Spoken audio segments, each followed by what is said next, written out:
자, 우리 오늘 계시록 14장까지인가 좀 한 것 같은데요. 오늘 15장을 조금 종말론하고 병합해서 좀 생각해 보도록 하겠습니다. 에스겔, 제가 뭘 말 잘못했나? 에스겔 15장부터. 저기 뭡니까? 이미 알다시피 여러분들이 에스겔은 바벨론 포로의 2차 포로로 잡혀갔습니다. 여호야긴 왕이 포로로 잡혀갈 때 함께 포로로 잡혀갔습니다. 그런데 이렇게 바벨론 포로로 잡혀간 사람, 또 일부는 그냥 예루살렘에 남아있죠. 아직도 3차에 걸쳐서 포로로 잡혀가게 되는데 1차 포로 때는 다니엘, 사드락, 메삭, 아벳느고 이런 사람들이 잡혀갔고 2차 포로 때는 여호야긴 왕, 또 에스겔, 목수, 목공 이런 사람들이 잡혀갔고, 그리고 아직 예루살렘에 남아있는 사람은 좀 이렇게 빈천한 자, 좀 이렇게 시원치 않은 사람들은 예루살렘에 남아 있습니다. 그러다 보니 바벨론 포로로 잡혀온 사람들은 이런 생각이 드는 거예요. 왜 우리는 포로로 잡혀왔고 저들은 여기 남아 있는 것일까? 이런 생각이 들어요. 우리는 도대체 무슨 죄를 더 많이 졌길래 이렇게 포로로 잡혀와 있으며, 예루살렘에 현재 머물고 있는 사람은 저들은 우리보다 나은 것이 무엇이간데 저렇게 예루살렘에 남아있을까? 이런 마음이, 이런 생각이 들게 되죠, 당연히. 그런데 또 예루살렘에 있는 사람들은 어떻게 생각하냐? 자기네들은 아직 예루살렘의 고향 땅에서 살고 있고 저들은 바벨론의 포로로 잡혀갔다 해가지고 그들은 어떤 생각을 하냐? 쟤네들은 죄를 많이 져서 쟤들은 악한 무화과니까 포로로 잡혀갔고 자기네들은 좋은 무화과이기 때문에 아직 예루살렘에 있다라는 이런 생각을 하고 있는 거예요. 그런데 그거는 사실 정말 잘못된 이야기거든요. 사실 어떨 때 보면은 징계, 하나님이 징계하는 사람은 어떤 사람이냐? 하나님이 사랑하는 사람에게 징계를 하고요. 아예 버린 자식은 그냥 냅둬요. 그러다가 멸망받게. 그런다 이 말이에요. 그래서 오히려 징계받는 자식이 하나님 앞에 더 사랑을 받는다.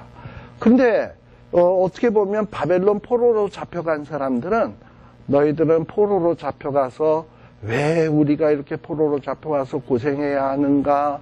왜 우리가 바벨론에 포로로 잡혀와서 바벨론 사람들한테 이렇게 시달림을 받아야 되는가 생각하면서 이런 징계를 받으면서 고통을 당하면서 자기의 잘못을 철저히 깨닫고 회개한다면 이 바벨론 포로 기간은 굉장히 축복의 기간이 될 수도 있는 겁니다. 이런 어떤 이야기를 배경으로 깔고 여러분들이 15장에 보셔야 돼요. 우리 아까 제가 무화과 나무 얘기했잖아요. 바벨론 포로로 잡혀간 사람은 악한 무화과, 자기네들은 좋은 무화과. 그런데 성경에서는 때로는 이스라엘 백성들을 포도나무에다가 비유하고도 합니다. 우리 포도나무에 비유하는 대표적인 성경이 어디냐 하면 이사야서 5장이에요. 하나님이 극상품의 포도나무를 심었다. 그런데 너희들이 극상품의 포도를 심었는데 들포도를 맺히면 어찌민고, 이러면서 탄식하는 내용이 이사야 5장 1절에서부터 나와요. 그걸 보통 우리 포도원의 노래다라고 얘기를 하거든요. 또 이렇게 이스라엘을 포도에다가 비유하는 것은 호세아서 10장에도 나와요. 호세아서 10장 1절에도 이렇게 포도나무에 비유를 하고 있습니다. 그런데 하나님께서는 이 이스라엘을 어떻게 보면 하나님이 선택하신 땅, 가나안 땅이라고 하는 곳에 이스라엘을 포도나무처럼 심었어요. 마치 포도나무 같아요. 이스라엘 백성이. 사실 이 사막에 있던 사람, 이스라엘은 광야에 있었잖아요. 광야에서 40년 헤매다가 이제 요단강 건너서 가나안 땅에 들어갔을 때 그들에게 제일 신기하고 희한했던 것은 뭐냐면 포도나무예요. 사실 이 포도가 얼마나 달짝지근하고 사실 맛이 있습니까? 즙을 짜서 먹어도 좋고 또 뭐 포도주를 만들어 해먹기도 하고 그런데 바로 이 포도나무가 이스라엘의 상징이다. 자, 근데 이 포도나무는요, 이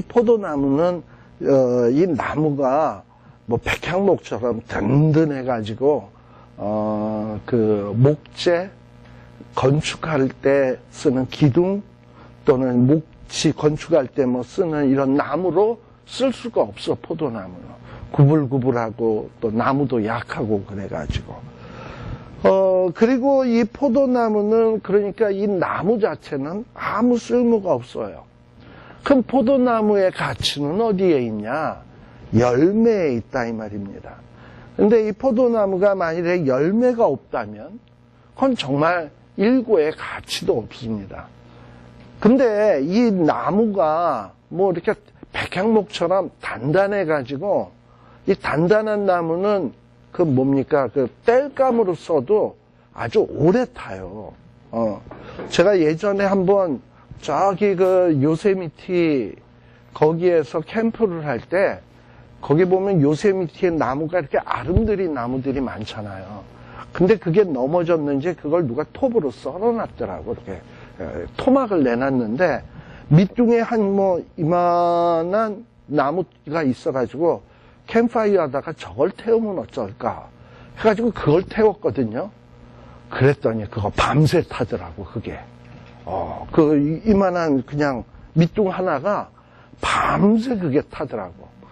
근데 이 포도나무 같은 거는 넣어봐야 그냥 후루룩 타고 몇 분간에 다 꺼지고 마는 거예요. 그러니까 그건 무슨 연료로도 쓸 수도 없고 건축 자료로도 쓸 수 없고 뭐 도무지 아무짝에도 쓸모없는 것이 포도나무다라는 얘기예요.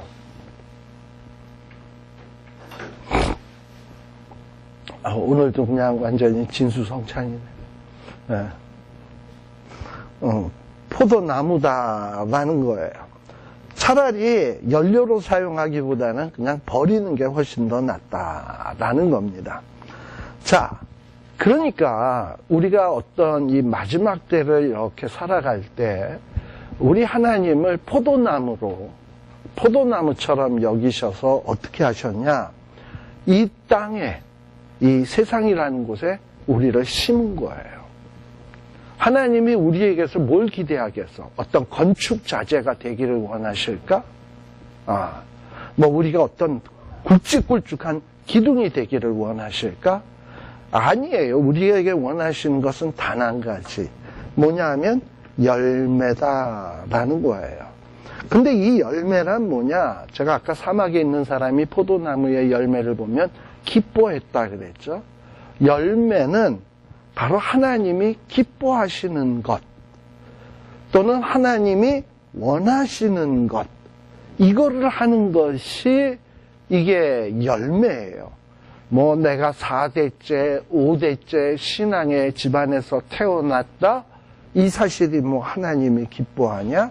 아니에요. 중요한 것은 우리의 삶 속에 정말 신앙인다운 삶이 있는지, 하나님이 원하시는 것은 바로 그런 것이다 라는 거예요.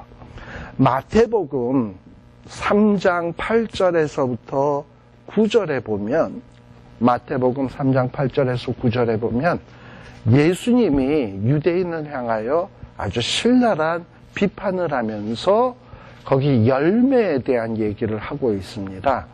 그러면서 너희는 회개에 합당한 뭐를 맺어라? 열매를 맺어라 라는 얘기를 해요. 그 다음에 그 뒤에 나오는 내용이 뭐냐면, 너희들이 뭐 아브라함의 자손이라고 뭐 대단한 걸로 생각하지 말아라. 하나님은 돌들을 가지고서라도 뭘 만들 수 있다?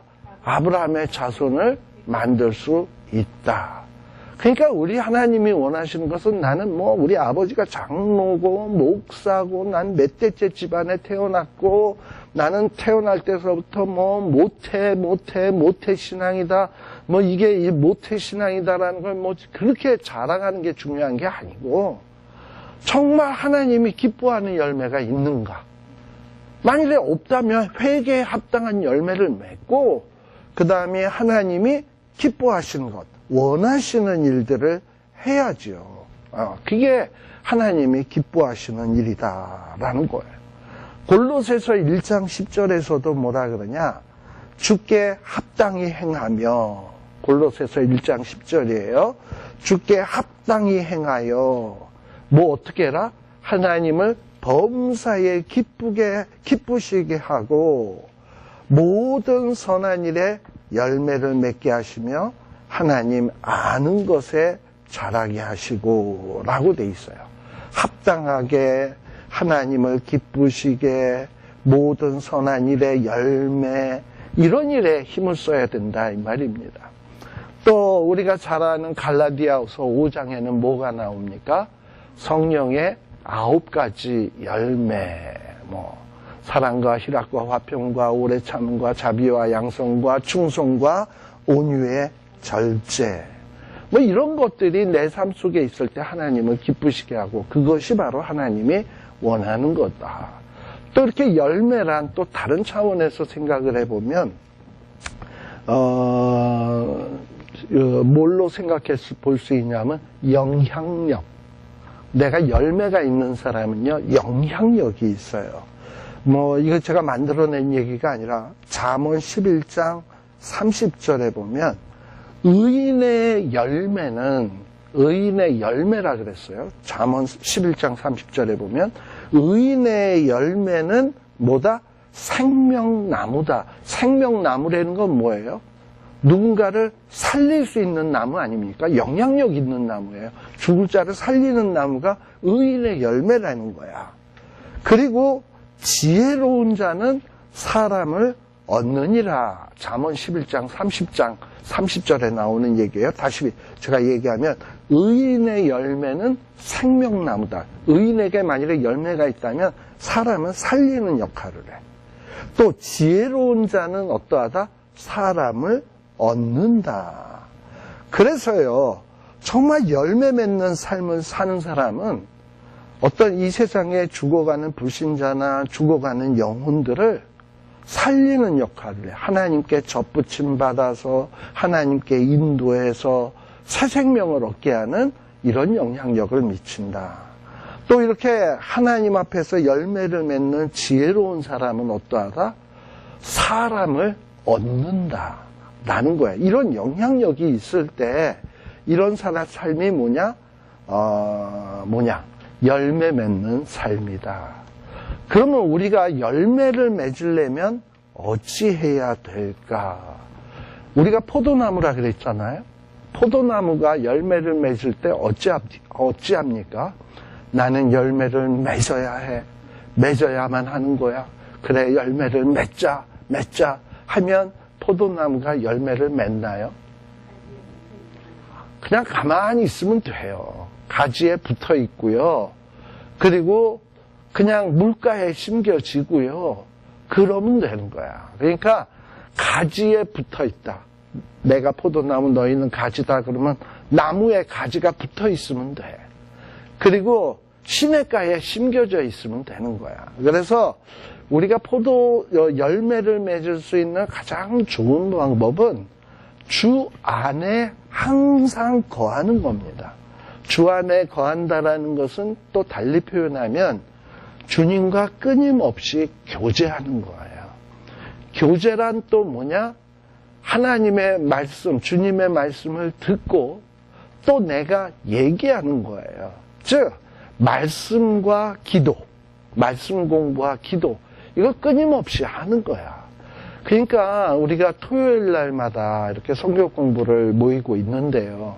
사실 이 토요일 날 이 황금 같은 시간에 그 성경 공부를 한다는 게 이게 참 쉬운 일이 아니에요. 사실 오늘 제가 굉장히 많이 시험에 들었습니다. 오늘 1시서부터 시작해가지고 오늘 제가 야구를 참 좋아하거든요.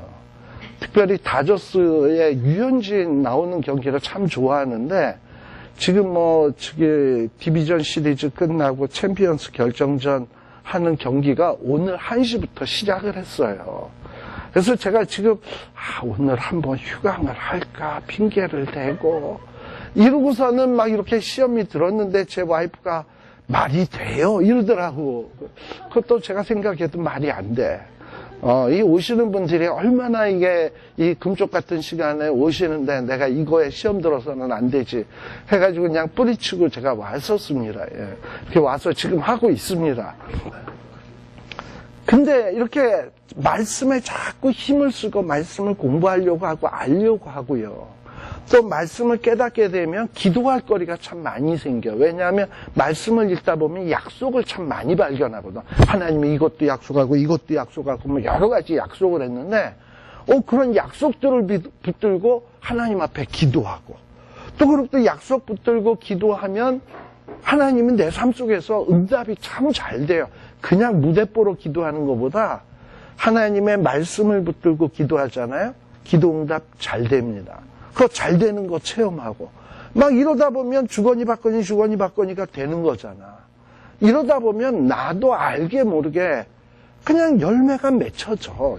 사람들에게 영향력을 미치게 되고 사람들에게 은혜를 끼치게 되고 사람을 살리게 되고 사람을 얻게 되고 그리고 그 안에서 사랑, 희락, 화평, 오래 참, 자비, 양성, 충성, 온유, 절제 막 이런 것들이 주렁주렁 맺히기 내가 맺어야지 하지 않는데도 그래서 우리가 열매를 맺기 위해서 힘써야 될 것은 주 안에 거하는 일이다.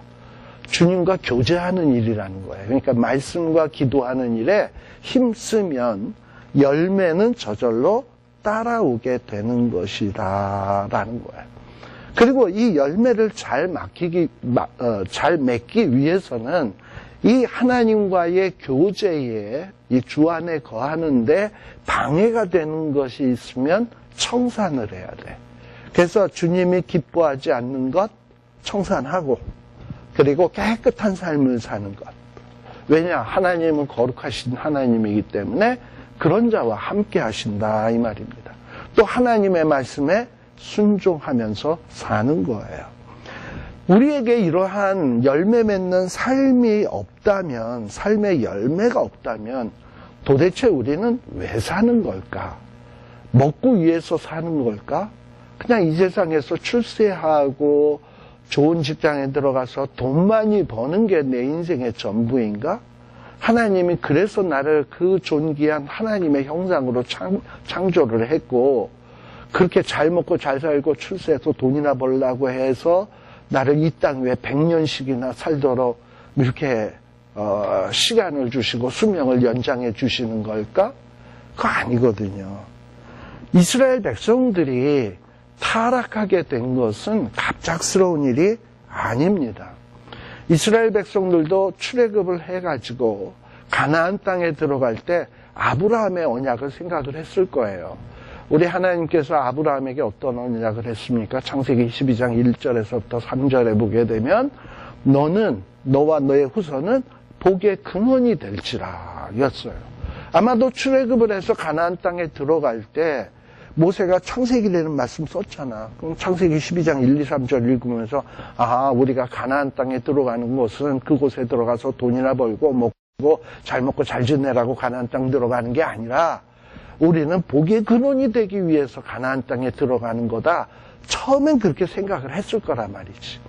근데 들어가서 막상 현실 속에서 살아가면서 먹고 살고 일하고 이러다 보니까 처음에 가졌던 내가 왜 사는 거지? 왜 가나안 땅에 왔지? 하는 그 목적과 사명의식이 점차로 서서히 식어지기 시작을 하는 거예요. 서서히 식어지는 거예요.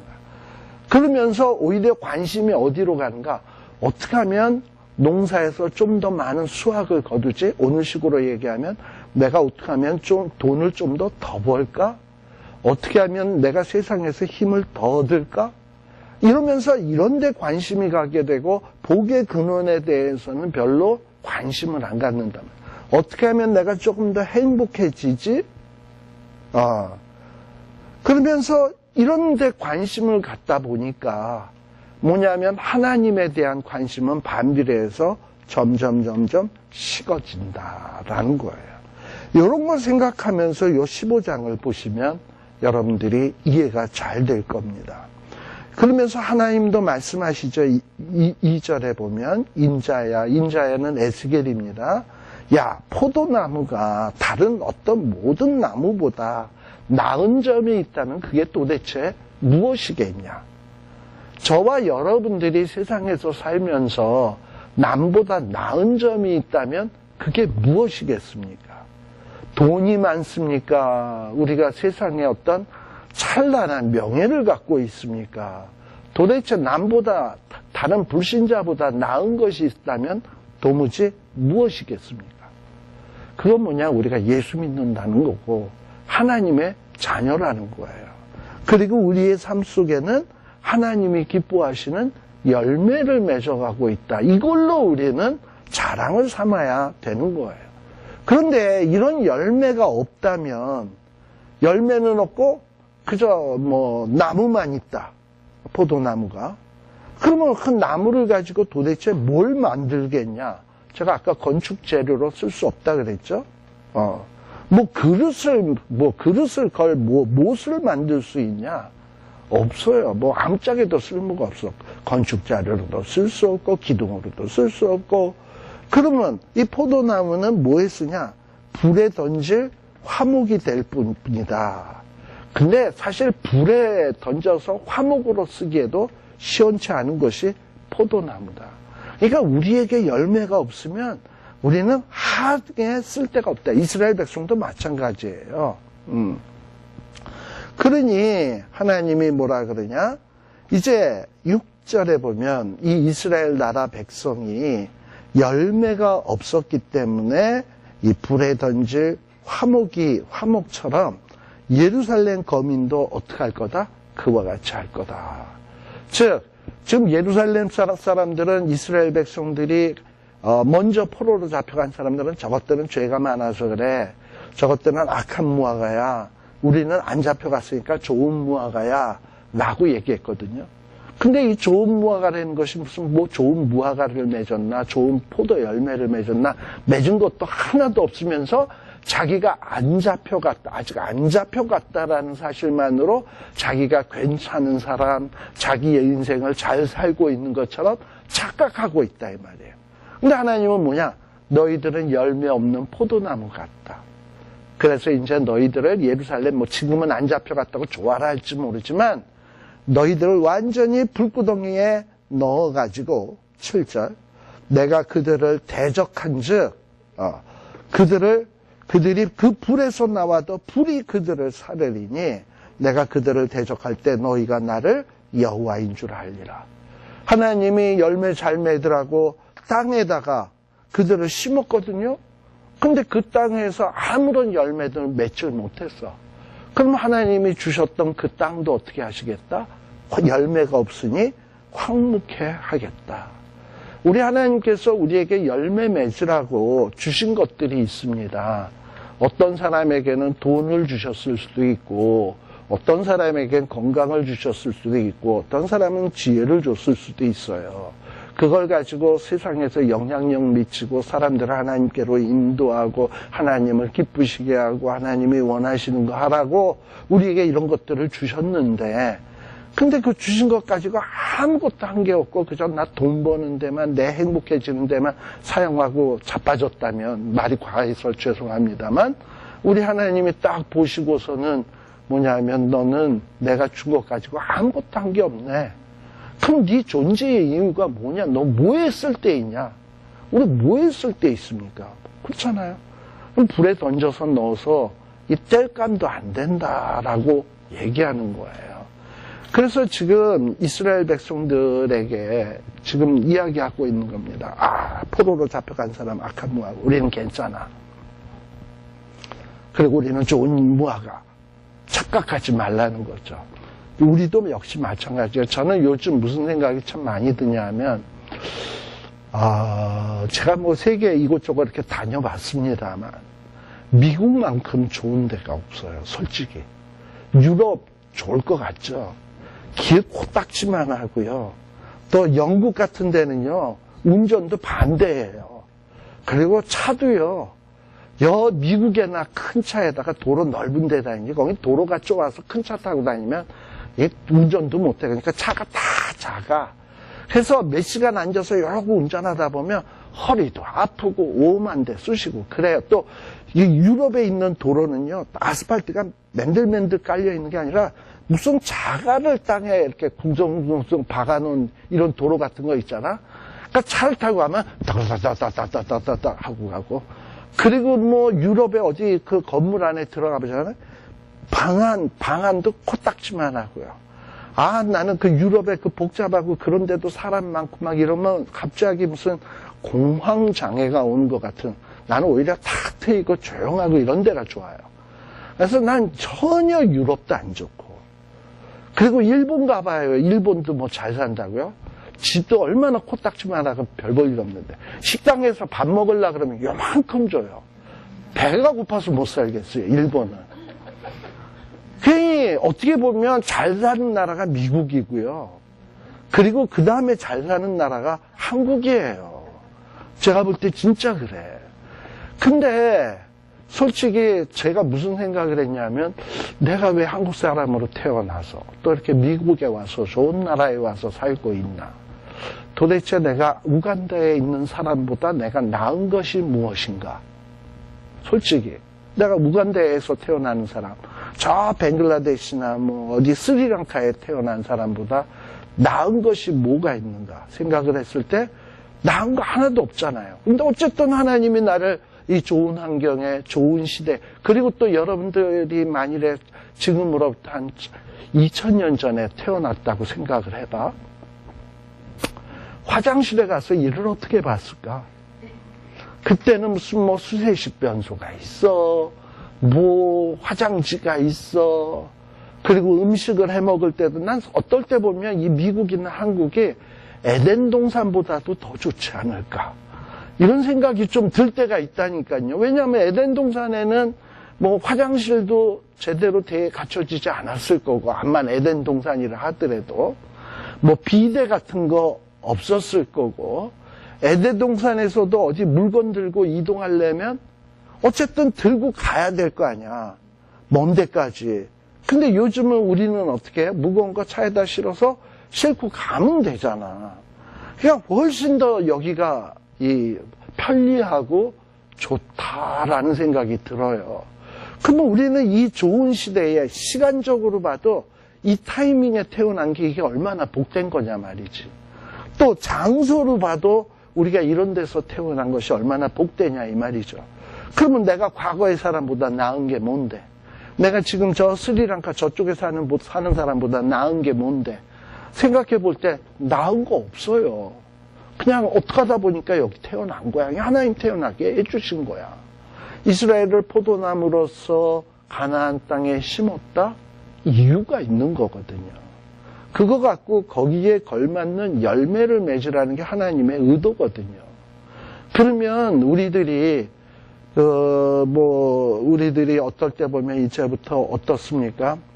우리 유니스 자매 빼놓고 우리는 산 날보다 이제 살아야 할 날이 조금 짧은 사람들이 여기 더 많잖아요. 그러니까 인정하시죠? 우리가 산 날보다, 이래서 제가 이렇게 얘기해서 섭섭하지 않으시죠? 산 날보다도 살 날이 조금 짧아요. 물론 이제 여태까지는 뭐 설사 이렇게 뭐 바람직하지 못하게 살았다 하더라도 그래도 이제 남은 게 있잖아. 이 남은 삶 속에서 도대체 그래도 하나님이 나를 여기 미국에서 이렇게 좋은 환경에, 좋은 시간에 왜 살게 했지? 뭐 때문일까? 이거를 자꾸 질문을 던지셔야 돼. 그래서 내 남은 인생에서 뭘 해야 하나님이 기뻐하실까? 뭘 해야 내가 사람들에게 영향력을 미칠까? 그리고 어떻게 해야 사람을 얻을까? 그리고 이렇게 열매를 맺으려면 내가 과연 교제를 잘하고 있는가? 청산해야 될 것들을 청산 못하고 꽉 쥐고 있는 것은 없는가? 이렇게 해서 자꾸 점검을 해서 열매 맺는 삶으로 나아가야 되는데, 이스라엘 백성이나 어쩌면 오늘날 우리들이 그걸 잘 못하고 있고, 오로지 관심이 돈, 행복, 잘 먹고 잘 사는 거, 여기에만 관심이 있다면 하나님이 지금 이렇게 기다려주고 있지. 열매 맺나 안 맺나. 근데 때가 돼도 안 맺으면 그 다음에는 어떻게 하냐. 너는 열매가 없으니 불구덩이 하는 이런 날이 온다는 거예요. 그게 종말의 날인 거예요. 인생의 종말일 수도 있고 주님의 종말의 날일 수도 있어요. 그래서 우리는 생각하는 게 좀 이 불신자나 이방인들과는 좀 달라야 되겠다라는 거예요. 특별히 지금 요 15장서부터는 우리 14장까지는 어떻게 보면 설교같이 말로 하는 설교였습니다만, 요 15장에서는 설교긴 설교인데 어떤 식의 설교냐? 비유로 하는 설교야, 비유. 그래서 15장의 첫 번째 하는 비유는 뭐였냐? 포도나무의 비유로 해가지고 이스라엘 백성들의 문제점이 뭔가 하는 것을 지금 여실하게 생생하게 증거해 주는 게 15장이고요. 그 다음에는 요 16장은 이스라엘 백성들의 죄를 지적하기 위해서 또 하나의 비유를 들고 있는데, 이 비유는 뭐냐면 음탕한 어떤 그 여인에 비유해서 이스라엘의 문제점이 뭔지 아주 신랄하게 까고 있는 내용이 16장이에요. 근데 이 비유로 얘기하게 된 배경이 제가 앞서도 얘기했습니다만, 이스라엘 백성들이 자기네들을 비유적으로 설명했잖아.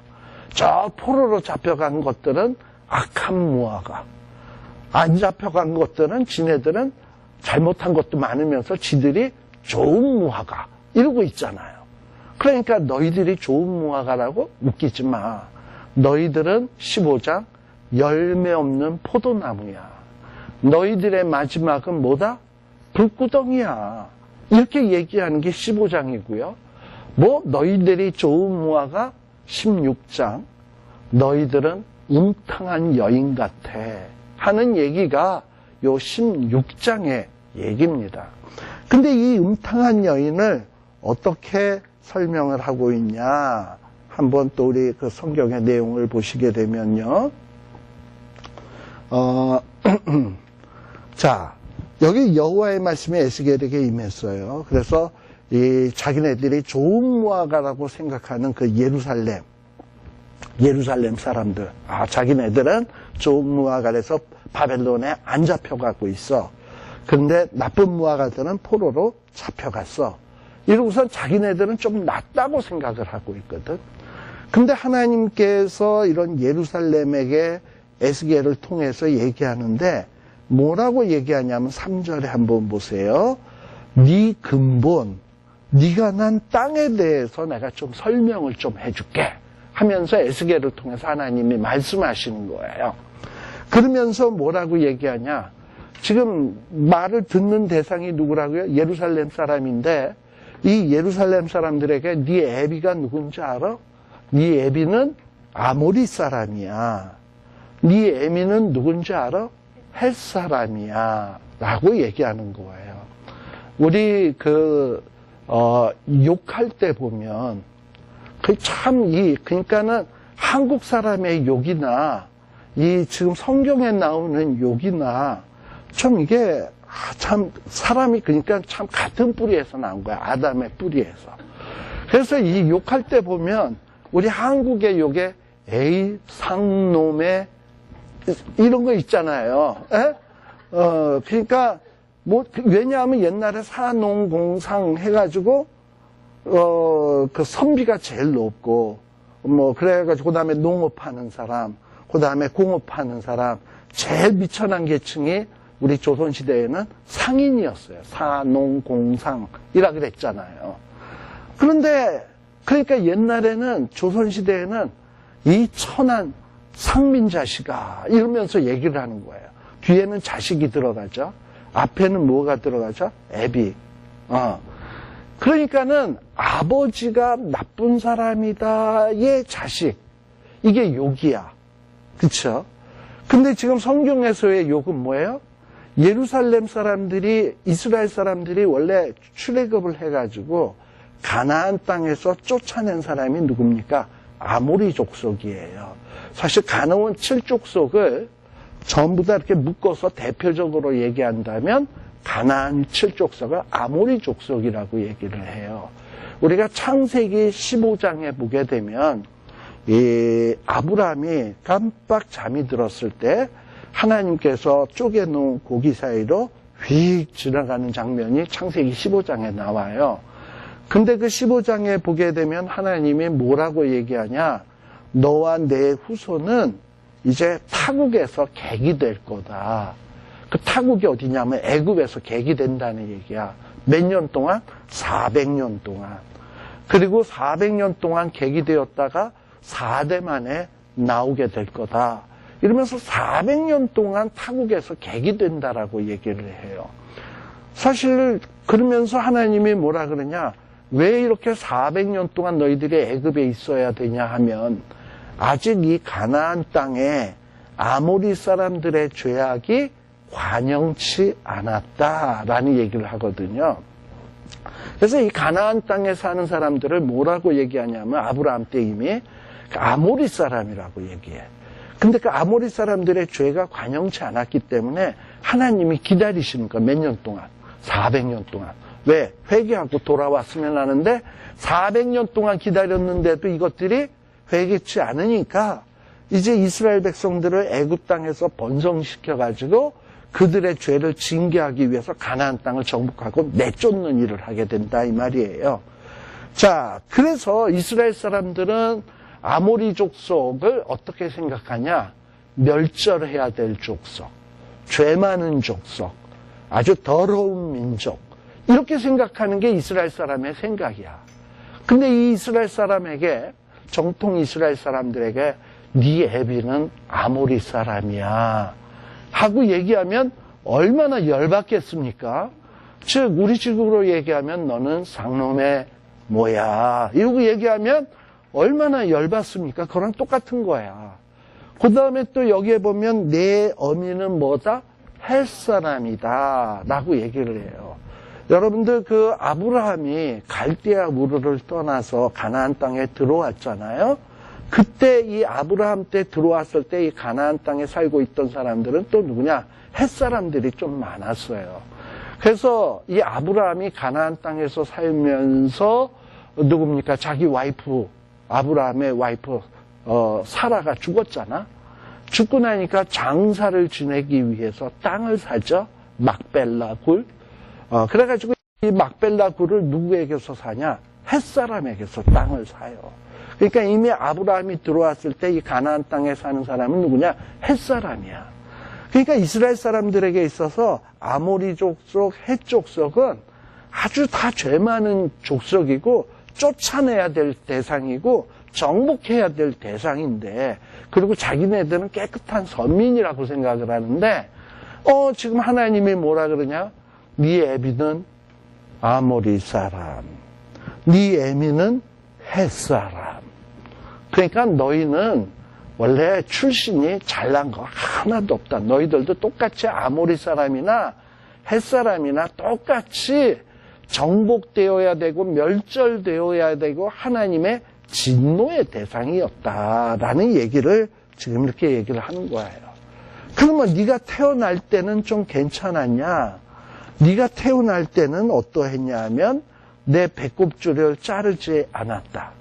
자, 그 얘기는 무슨 얘기냐면 배꼽줄을 자르지 않았다라는 것은 어떤 정말 그 위생적으로 깨끗한 장소에서 또는 정상적인 방법으로 태어나지 않았다는 얘기예요. 우리가 병원에서 태어나면 간호원이 싹둑 자르잖아. 설사 옛날에는 제가 태어날 때만 하더라도 저는 병원에서 안 태어나고 집에서 태어났다 그러더라고요.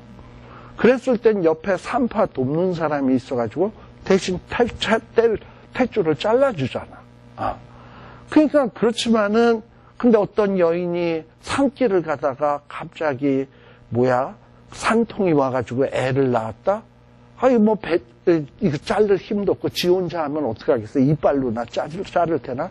그런 형편을 얘기한 거예요. 배꼽줄을 자르지 않았다. 물로 씻어 성결케 하지 않았다.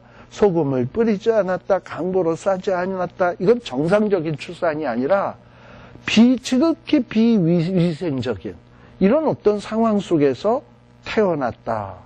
그리고 이렇게 태어났을 때 5절에 보면 한 가지로도 탯줄을 자른다든지 물을 뿌렸다든지 깨끗하게 씻어줬다든지 한 가지라도 행해서 너를 긍휼히 여겼던 사람도 없었다.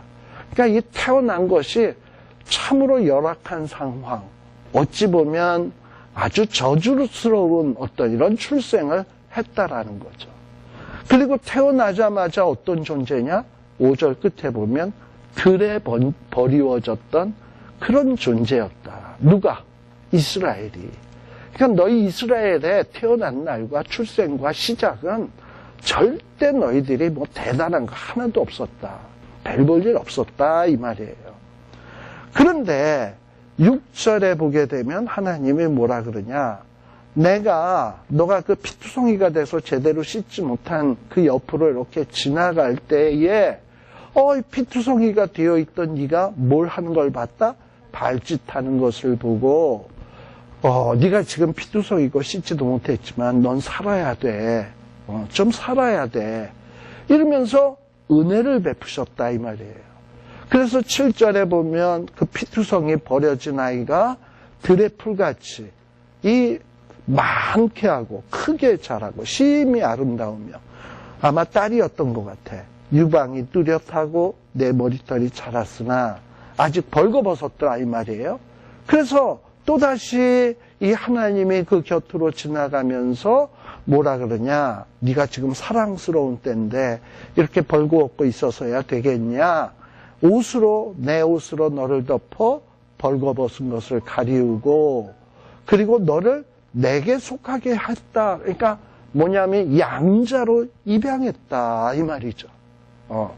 그리고 또 9절에서부터 쭉 보게 되면 내가 너를 씻겼다, 피를 없게 했겠다. 그리고 10절에 보면 수놓은 옷을 입혔다, 물돼지 가죽신을 신겼다, 가는 배로 띄우고 명주로 덧입히고 그야말로 각종 아름다운 옷으로 입히고 각종 폐물, 장식품, 액세서리로 장식해주고 이렇게 했다는 거야. 11절, 12절, 13절.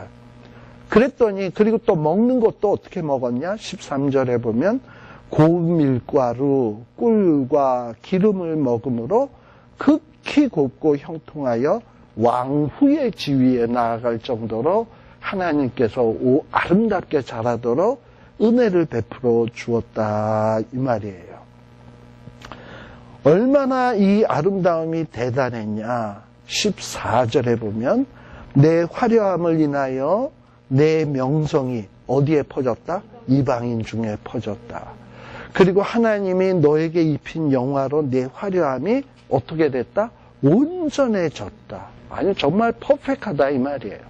어찌 보면 이런 시대가 언제냐? 솔로몬 시대 같은 경우. 솔로몬 시대 때 그 명성이 쫙 퍼져나가가지고 오만 사람들이 솔로몬을 찾아오고 지혜를 배우러 오고 그리고 솔로몬이 어떻게 이렇게 부흥했나 보러 왔을 거 아니에요. 바로 그런 시대였어요. 근데 솔로몬은 어찌해야 됩니까? 하나님이 어째서 나에게 이렇게 명성을 주시고 이렇게 화려하게 하시고 물질적으로 풍성하게 했을까? 내가 그러면 이걸 가지고 무엇을 해야 되나? 이런 생각을 해야 된다 그랬죠. 근데 솔로몬은 말년에 자기를 찾아온 사람들에게 어찌했냐? 자기 지혜 자랑질 했어요. 지혜를 자랑질을 했단 말이에요. 그래서 여러분들이 나중에 열왕기하 8장 이후에서부터 한 11장까지를 쭉 읽어보시면 이 솔로몬 때 많은 사람들이 찾아옵니다. 9장에서부터 9장, 10장, 11장, 12장까지 이렇게 쭉 보면 많은 사람들이 찾아와요. 그 중에 대표적인 사람이 누가 나오냐면 스바 여왕. 스바 여왕이 오는데 스바 여왕이 말하는 것과 솔로몬 왕이 말하는 것을 가만히 비교를 한번 해보면 누가 더 신앙이 좋은 것처럼 나오냐면 스바 여왕이 훨씬 더 신앙이 좋은 걸로 나와요. 당신에게 이렇게 복을 내리신 여호와를 찬송할지로다. 스바 여왕은 그렇게 찬양을 해요. 그런데 솔로몬은 나를 이렇게 축복하신 하나님을 찬송할지로다. 이런 얘기 안 해. 오히려 누가 더 신앙이 좋아 보이냐면 스바 여왕이 훨씬 더 신앙이 좋아 보여요. 사실 솔로몬은 어찌해야 됩니까? 네가 지금 여기 온 목적을 알아. 나한테 지혜 배우러 왔지. 네가 여기 온 목적은 내가 어떻게 이렇게 부유하고 그리고 이렇게 부흥한 이유를 네가 알고 싶어서 그렇지. 너도 그렇게 되고 싶어서 그래서 날 찾아왔지. 그 이유를 딱 설명을 하고선 별거 없어. 너도 나처럼 하나님 앞에 기도해. 너도 주 예수를 믿어. 그리하여야 너와 내 집이 구원을 얻어. 이렇게 가르쳐야 이게 뭐냐면 복의 근원의 역할을 하는 사람이잖아요. 근데 이 솔로몬은 말년에 어떠했냐면 자기의 지혜를 하나님께 영광을 돌리기보다는 지혜를 자기에게 하나님이 지혜를 주셨는데 그 지혜를 자랑질을 했다. 내가 이렇게 똑똑해. 뭐 이런 식으로. 그럼 후일에 누구도 똑같으냐면 히스기야 왕. 여러분들 히스기야 왕은 대단한 왕이었어요. 왜냐하면 당시에 세계의 최강국이었던 아시리아 군대의 18만 5천 명을 하루아침에 쑥대밭 만든 왕이 히스기야 왕입니다. 물론 정확하게 얘기하자면 히스기야 왕이 쑥대밭 만든 것은 아니죠. 하나님이 하신 거죠. 근데 외부의 다른 나라 사람들이 볼 때는 어떠할까? 히스기야가 이긴 것처럼 돼 있잖아요. 그러니까 히스기야에게 바리바리 싸들고도 다 찾아옵니다. 그래가지고 히스기야가 이것들 봐라. 내가 이렇게 아수르를 이기고 나니까 다 찾아오네. 어깨가 으스개졌어요. 심지어 누구도 찾아왔냐면 바벨론 나라도 찾아왔어요. 사신들이. 근데 그 바벨론 사신들이 왔을 때 어떻게 해야 됩니까? 너희들이 내가 아수르를 어떻게 이겼나 궁금해서 찾아왔지. 내가 어떻게 그 전쟁에서 이렇게 대승을 할 수 있었나 그게 궁금해서 찾아왔지. 그 비결을 알려고. 그때 어떻게 해야 됩니까? 기도해 이것들아. 하나님을 찾아. 주 예수를 믿어. 이러면은 복의 근원의 역할을 하는 거예요. 그런데 바보 병신 같은 이 히스기야가 어떠했습니까? 자기 무기고 쫙 보여주고 내가 이렇게 무기가 많어. 그리고 보물창고 보여주면서 내가 이렇게 경제력이 대단해. 그래서 내가 아수르를 이긴 거야. 이러고 자랑질을 했거든요. 그러다 보니까 이 히스기야의 말로 솔로몬의 말로 그 말로들이 비참하지 않습니까? 그래서 제가 앞에서도 얘기했습니다만 내게 왜 하나님께서 이런 축복을 주시지? 왜 나에게 남하고 다르게 가난한 나라에서 안 태어나고 이 한국에서 태어나고 또 거기에다가 한국 사람들이 또 미국 오고 싶어 하는 사람 많은데 나는 또 이렇게 미국 와서 살고 있고 그리고 또 여기에서 굶지 않고 살고 있잖아. 그리고 건강하잖아. 왜 이런 축복을 주셨을까? 이거에 대한 끊임없는 질문을 던져요. 뭐 하라고? 근데 이걸 가지고 다른 사람에게 내가 잘나서 그래. 내가 그래서 난 미국 왔어. 내가 이렇게 사는 건 내가 똑똑해서 그래. 이따구 식으로 나가면 안 된다 이 말이죠. 내게 주신 모든 것이 뭐다? 주의 은혜라. 이거를 우리가 간증할 수 있어야 돼요. 그리고 그것을 가지고 영향력을 미칠 수 있어야 15장씩에 나온 표현으로 얘기하면 열매 맺는 삶이고요. 그리고 이게 제대로 사는 삶인 거예요. 그런데 어떠하냐? 16장 15절에 보게 되면 이스라엘 백성들은 어떠했냐? 이렇게 하나님이 축복을 해줘서 화려하게 정말 영화롭게 해주셨는데 이것들이 자기의 화려함을 믿고 명성을 인하여서 하나님 앞에 영광 돌리기는커녕 뭘 했다? 행음을 했다. 행음이라는 게 뭡니까? 사랑해선 안 될 사람을 사랑하는 것. 이런 것이 행음 아닙니까? 좀 이렇게 말 내용이 어디서 많이 듣던 것 같은 느낌이 좀 들죠? 맞아요. 사랑해서는 안 될 것을 사랑하는 것이 행음인 거예요. 근데 이렇게 하나님만을 사랑해야 되는데 사랑해서는 안 될 엉뚱한 것을 사랑하고 음란을 많이 행했다라는 거예요.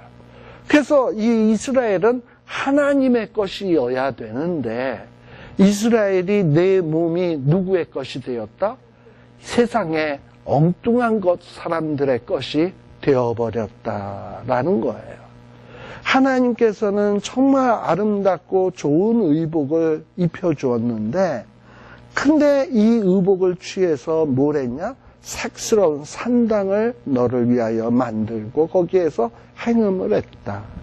내가 준 나의 준 금, 은 장식품으로 너를 위하여 남자 우상을 많이 만들어 행음을 했다. 그리고 18절에는 그 우상에게 옷을 입혔다. 그리고 하나님이 이들에게 주었던 기름, 향 갖고 그 앞에 베풀었다. 그리고 또 하나님이 너에게 주었던 고운 밀가루, 기름, 꿀. 근데 이런 걸 가지고 우상에게 들고 나가서 향기를 삶았다, 제사를 드렸다 이 얘기죠. 네. 심지어는 내가 나를 위하여 낳은 내 자녀들을 가져다가 우상 앞에다 뭘 했다? 제물을 삼아 불살랐다. 그러니 지금 요 이스라엘 백성들의 이 죄를 마치 음녀에 비유해서 얼마나 신랄하게 지금 이들의 죄를 까고 있는 겁니까? 바로 이스라엘이 그렇다라는 거예요. 너희들 절대 좋은 포도 아니다 라는 거예요. 너희들이 좋은 무화과 아니다. 너희들의 애비는 아모리 사람, 네 애미는 햇사람. 출생도 별 볼 일이 없고. 근데 네가 지금 이 화려하게 된 것은 뭐냐? 다 내 덕인데. 근데 내 덕을 잊고 너희들은 네가 잘나서 화려해지고 영화로워진 것처럼 생각을 해가지고 사랑해서는 안 된 걸 찾아가가지고 내가 줬던 거 다 허비해가면서 엉뚱한 거 사랑하고 자빠졌다라고 얘기를 하는 거예요. 진짜 쉽게 얘기해서. 그래서 지금 하나님께서는 어떻게 얘기하냐? 23절에 너는 이제 뭐가 있다? 화가 있다. 화가 있다. 여러분들 우리 결국에 종말의 심판이라고 하는 것은 뭐와 똑같은 거냐? 우리 멀리 여행을 떠났던 주인, 자기 종들 셋에게 1달란트, 2달란트, 5달란트를 맡기셨습니다. 그리고 맡기시고서는 여행을 떠난 거예요. 그리고 마지막 심판이라는 건 뭐냐? 여행을 떠났던 그분이 돌아오는 거지. 그리고 돌아와서 뭘 따지십니까? 너 내가 준 거 갖고 뭐 했니? 이거 묻는 거잖아. 1달란트 받은 사람은 잊어버리지 않을까봐 꼭꼭 묻어뒀어요. 저는 어떨 때 보면 1달란트 받은 사람이 우리보다 낫다라는 생각이 들어. 왜냐, 우리는 1달란트를 줬으면 1달란트 갖고 뭐 했다? 나가서 내 즐거움을 위해서, 내 쾌락을 위해서 떡 사먹고 빵 사먹고 실컷 놀았다. 그래서 나중에 너 내가 준 거 갖고 뭐 했니? 그 준 거 있으면 내놔봐 했는데 없는데요. 이래. 그래도 1달란트 있는 사람은 어떻게 했습니까? 묻어뒀다가 그대로 갖고 오기나 했잖아. 근데 그 갖고 온 사람에게 뭐라고 얘기하냐? 악하고 게으른 종이라 그래. 그러면 아예 다 까먹고 엉뚱한데 다 날려먹은 놈은 어떻게 돼야 되나? 악하고 아주 못된 놈아가 될 거 아닙니까? 그리고 2달란트, 5달란트 가진 사람에게 칭찬하는 이유는 뭔가요? 내가 너에게 준 것을 가지고 정말 내가 원했던 일들을 했구나. 그래서 칭찬하는 것 아니겠어요? 마찬가지로 우리도 태어나면서부터 저나 여러분이나 뭔가 하나님이 줘서 태어나서 어떨 땐 우리가 거울을 보면서 나는 왜 이렇게 태어났을까 생각할지 모르지만 모두 군뱅이도 구르는 재주가 있다고요. 생긴 건 이랬어도 머리는 좀 덜 떨어졌어도 남보다 그래도 조금 잘하는 뭔가가 있어. 우리가 가진 달란트가 있다고요. 그럼 그걸 가지고 뭘 했냐 하고 물을 때, 나 그거 가지고 주의 복음을 이렇게 증거했고 또 주님 나라를 위해서 이렇게 사용했습니다 하고 뭐 내놓는 게 있어야 될 텐데, 마지막 때 그러한 것이 하나도 없다? 그러면 뭐 어떻게 되겠어요? 악하고 게으른 종이 되는 거지. 예. 지금 바로 그 얘기를 하고 있는 거예요. 그래서 하나님께서는 어떻게 하냐? 이제 본문 여러분들이 다 아는 내용이에요. 24절에서부터 쭉 보게 되면 뭐라고 얘기하냐? 하나님이 완전히 심판하겠다라는 얘기를 지금 하고 있는 거예요. 화 있을진저, 화 있을진저. 그러면서 네가 그동안에 이 악을 행한 후에도 뭐냐면 네가 잘났다라는 걸 과시하기 위해서 뭐 했다? 높은 누를 건축하며 높은 대를 쌓았다. 그리고 모든 지나가는 자들에게 다리를 벌려 심히 행음을 했다. 그리고 애굽 사람하고도 행음, 음란. 그리고 뭐 아무튼 이렇게 또 28절 내가 음욕이 차지하냐여 또 누구? 아수르 사람과 행음. 그들과 행음하고도 오히려 부작히 여겨 장사하는 갈대아까지 심히 행음을 했다. 오히려 족한 줄을 알지 못했다. 라는 거예요. 아주 음탕한 여인에 지금 이스라엘 백성들을 비유해가지고 너희들이 잘났다고 생각해? 너희들은 이런 존재야 하고 하나님이 지금 신랄하게 책망하고 있는 내용입니다. 그래서 이 16장을 우리는 어떨 때 한번 곰곰이 음미하면서 읽어볼 필요가 있습니다. 이 16장의 내용이 꽤 길어요. 여러분들 보세요. 지금 16장이 몇 절까지 있냐 하면 자그만치 63절까지나 있어.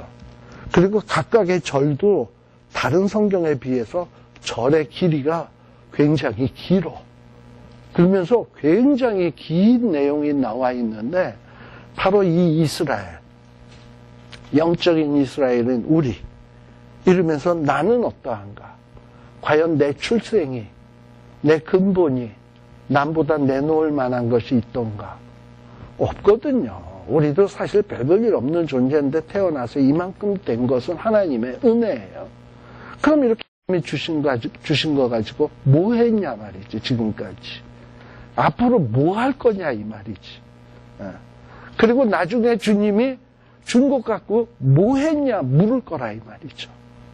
그랬는데 사랑해선 안 될 것만 딥다 사랑하다가 그러다가 인생 다 종치고 세월 다 보내고 하나님 앞에 섰다?